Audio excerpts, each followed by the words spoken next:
എല്ലാവർക്കും news first മലയാളത്തിന്റെ പുതിയൊരു വീഡിയോയിലേക്ക് സ്വാഗതം. ക്രിക്കറ്റ് വാർത്തകൾ ആദ്യമേ അറിയാൻ ഈ ചാനൽ മറക്കാതെ സബ്സ്ക്രൈബ് ചെയ്യുക.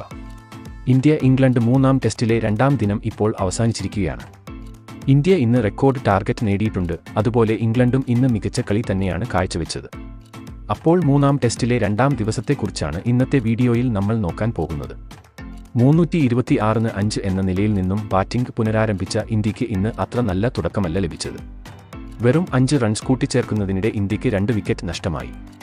331-ൽ കുൽദീപ് യാദവിനെയാണ് ഇന്ത്യക്ക് ആദ്യം നഷ്ടമായത്. 24 ബോളിൽ വെറും 4 റൺസ് നേടി ആൻഡേഴ്സന്റെ പന്തിലാണ് കുൽദീപ് പുറത്തായത്. തൊട്ടു പിന്നാലെ തന്നെ ജഡേജയും മടങ്ങി. 225 പന്തിൽ 9 ഫോറും 2 സിക്സും ഉൾപ്പെടെ 112 റൺസാണ് താരം ഇന്ന് അടിച്ചുകൂട്ടിയത്. ജോ റൂട്ടിനാണ് ജഡേജയുടെ വിക്കറ്റ് ലഭിച്ചത്. എന്നാൽ 8ാം വിക്കറ്റ് പാർട്ണർഷിപ്പിൽ വിക്കറ്റ് കീപ്പർ ബാറ്റ്സ്മാൻ ജുറേലും അശ്വിനും ചേർന്ന് ഇന്ത്യയെ വീണ്ടും മുന്നോട്ട് നയിച്ചു.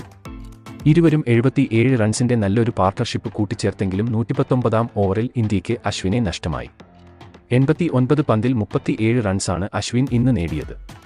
വെറും 7 റൺസ് കൂട്ടിച്ചേർക്കുന്നതിന്റെ ജുറേലും പവിലിയനിലേക്ക് മടങ്ങി. അതോടെ ഇന്ത്യ 415-9 എന്ന നിലയിൽ ആയി. എന്നാൽ വാലറ്റത്ത് ബുംറ വെടിക്കെട്ട് ബാറ്റിംഗ് കാഴ്ചവെച്ചപ്പോൾ ഇന്ത്യ ആദ്യ ഇന്നിംഗ്സിൽ 445 ഓൾ ഔട്ട് ആയി. ഇംഗ്ലണ്ട് ബൌളിംഗിൽ മാർക്ക്വുഡ് 4 വിക്കറ്റ് നേടി തിളങ്ങി. എന്നാൽ മറുപടി ബാറ്റിംഗിന് ഇറങ്ങിയ ഇംഗ്ലണ്ട് ആദ്യം മുതൽ അറ്റാക്ക് ചെയ്തു കളിക്കുന്ന കാഴ്ചയാണ് നമുക്ക് കാണാൻ സാധിച്ചത്. ബെൻഡക്കറ്റും സാക്രോളിയും ചേർന്ന് ഇന്ത്യൻ ബൌളർമാരെ പഞ്ഞിക്കിട്ടു എന്ന് തന്നെ നമുക്ക് പറയാം. ആദ്യ വിക്കറ്റ് പാർട്ണർഷിപ്പിൽ ഇരുവരും 84 റൺസിന്റെ മികച്ച പാർട്ണർഷിപ്പ് ആണ് കൂട്ടിച്ചേർത്തത്. എന്നാൽ അശ്വിൻ 13ാം ഓവറിൽ ക്രോളിയെ മടക്കി ഇന്ത്യക്ക് ആദ്യ ബ്രേക്ക് ത്രൂ സമ്മാനിച്ചു. ക്രോളിയുടെ വിക്കറ്റ് നേട്ടത്തോടെ അശ്വിൻ തന്റെ കരിയറിലെ 500 വിക്കറ്റ് നേട്ടം സ്വന്തമാക്കി. മറുവശത്ത് ഡങ്കറ്റ് അറ്റാക്ക് ചെയ്ത് തന്നെയാണ് വീണ്ടും കളിച്ചത്. വെറും 85 പന്തിൽ താരം ഇന്ന് സെഞ്ചുറി പൂർത്തിയാക്കി.